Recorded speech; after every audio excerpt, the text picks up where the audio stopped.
Hey, this is Mike Romano with a view from the mic. Welcome back to the show. A lot to do today. You can see Mike's pile is brimming with information and all kinds of things to cover. A couple things I want to get off my chest before we start. First of all, everybody's excited about the Bears in football right now.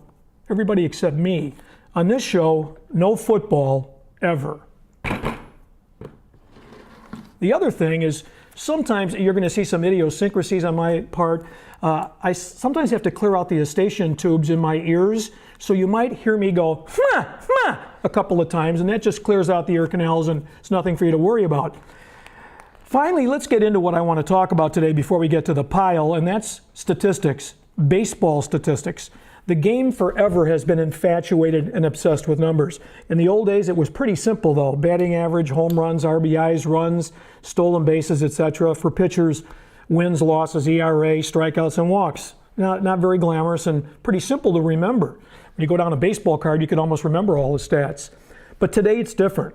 Today, we have computer technology, which has led us to a very sophisticated science called sabermetrics. And sabermetrics is unbelievable what they can measure today.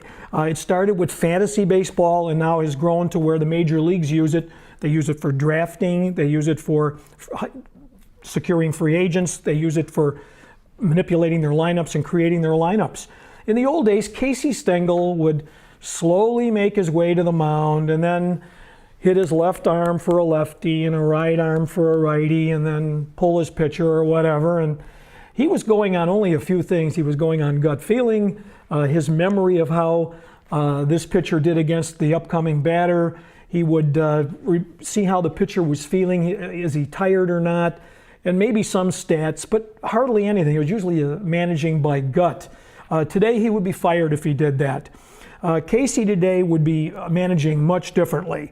Now, if, let's say, the old professor has a lot more things to think about, he needs to not only think about, is this pitcher tired or not, he has to think about things like performing versus Spahn. Let's say he was Warren Spahn was the pitcher. How did his pinch hitter perform against Spahn this year or lifetime?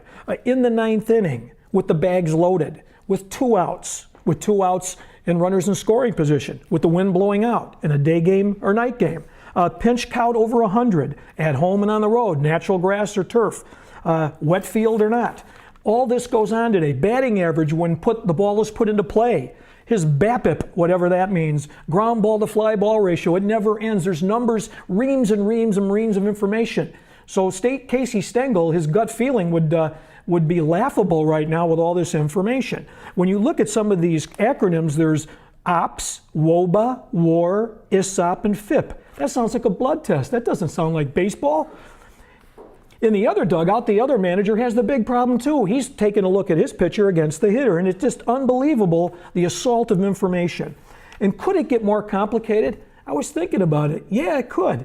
How does a player perform based on the Dow Jones Industrial Average? How does the player perform with the unemployment figures, maybe the trade deficit, the barometric pressure, height and weight of the opposing pitcher, and his color of his eyes and hair? I mean, where does this go? Who sang the national anthem? Who sang the Take Me Out to the Ball Game? What did he eat and when did he eat it? This goes on and on. How does he perform against bachelors, marrieds, married with kids, married with no kids, gays, heteros, various races and ethnic groups, and immigrants even, illegal and both legal. So, and also who's in the crowd? Does he perform better if his mother and father are there or friends and relatives? Are we going to use facial recognition next to determine who's in the crowd? Could there be some very, very unruly fans? Could there be some nasty scouts? And how about sign stealers? The facial recognition technology could help us there. I think the day will come when, in the 7th game of the World Series, a manager bypasses his Cy Young Award candidate pitcher and brings in an aging spot starter to pitch because some obscure stats that appeared in his laptop.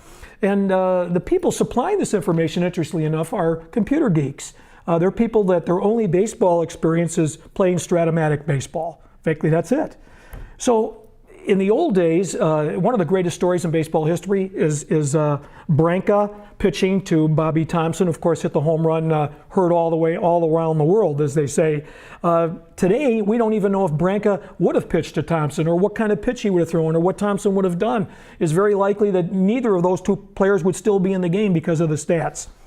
And I guess today, old Casey Stengel will go to the mound and not point to either one of his arms, but point to his eye, meaning, bring in the iPad.